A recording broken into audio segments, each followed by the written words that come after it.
आज ये 7th annual function है और मुझे बहुत गर्व महसूस होता है जब भी कोई ऐसी शैक्षणिक संगठन में आप पैर रखते हैं। और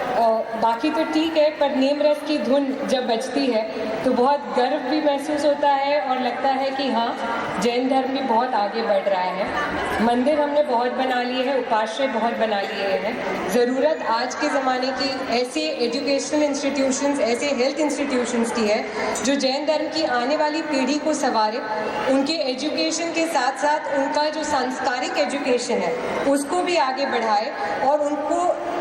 जो सेवा का भाव होना चाहिए वो सेवा का भाव शिक्षा के माध्यम से उनके बीच में अर्पित करें। तो मैं पुनः एक बार महाराज साहब को कोटिशा वंदन देती हूँ कि उनकी प्रेरणा से आज इतना बड़ा स्कूल एस्टैब्लिश हो गया है और बच्चों में सिर्फ एजुकेशन नहीं, वो संस्कारों का सृजन कर रहे हैं जो संस्कार इन बच्चों को बहुत आगे लेके जाएंगे और उनके आने वाले भविष्य को खुशहाल बनाएंगे।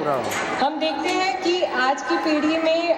ज़्यादा, मैं भी एक पालक हूँ तो इस चीज़ से रिलेट कर पाती हूँ, हम सब कॉन्स्टेंटली चिंतित होते हैं कि बच्चों का भविष्य किस तरफ जा रहा है, कैसे जा रहा है और वो किस संगति में है। पर मुझे हमेशा ये महसूस होता है कि बच्चा जब अपने समाज के बीच में होता है तब वो राह ज़्यादा भटकता नहीं है, और अगर राह भटकता भी है तो अगर किसी दोस्त का है, दोस्त के यहाँ जा रहा है तो दोस्त के मम्मी पापा उसको टोक देंगे, अपना समझ के करते हैं। तो ये बहुत ही अच्छे माहौल में विचक्षणा जैन विद्यापीठ में ये बच्चे बड़े हो रहे हैं और उसके लिए आप बहुत साधुवाद के पात्र हैं, क्योंकि हर कोई बोलता होगा कि यहाँ पे इतनी बंदिश है फिर भी आप अपने छोटे छोटे बच्चों को भेज रहे हैं। बट ये जो बंदिश है वो बच्चों को डिसिप्लिन के लिए बहुत ज़रूरी होती है, ताकि आगे जब वो बाहर निकले तो इन बंदिशों में रह के वो अपने जीवन को संवारना सीखें। तो ये जो परवरिश आप दे रहे हैं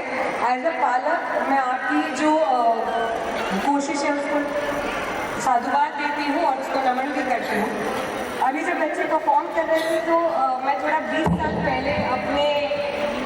स्टूडेंट लाइफ में चली गई और मुझे रियलाइज़ हुआ कि एनुअल फंक्शन एक ऐसा टाइम होता है जो बच्चा पूरे साल वेट करता है। पेरेंट्स वेट करते हैं रिजल्ट का और बच्चा वेट करता है एनुअल फंक्शन का, क्योंकि वो एक महीना ऐसा होता है जो टीचर्स कॉन्शियसली प्रैक्टिस करवा रहे होते हैं, बच्चे नाच रहे होते हैं, गा रहे होते हैं, ड्राइंग कर रहे होते हैं, सच संवार रहे होते हैं। ये बचपन है और हम जो बचपन को बुक्स तक सीमित रख देते हैं वो बचपन नहीं है। वो हमारी इच्छा है कि बच्चे ऐसे हो, पर बच्चों की इच्छा तो ये है कि वो स्टेज पे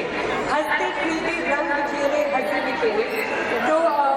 कॉन्ग्रेचुलेशन अगेन बीजेपी को इतना सुंदर एनुअल फंक्शन का आयोजन करने के लिए, और यहाँ के टीचर्स और टीचिंग फैकल्टी को भी बहुत बहुत धन्यवाद कि आप लोगों ने इतना अच्छा आयोजन किया। मैं उम्मीद करती हूँ कि ये जो आज कलर्स दिख रहे हैं ये बच्चों के जीवन में हमेशा रहेंगे और केवल टेक्स्ट बुक्स और नोटबुक्स तक उनका जीवन सीमित नहीं रहेगा। इस एजुकेशन को आप बाहर ले जाके समाज में उसको कैसे उपयोग में लेके आ सकते हैं उस पर भी फोकस करेंगे। इन्हीं बातों के साथ पुनः एक बार आपके बीजेपी के समस्त परिवार को आज इस 7th एनुअल फंक्शन की बहुत बधाई, और उम्मीद करते हैं कि बीजेपी बहुत जल्दी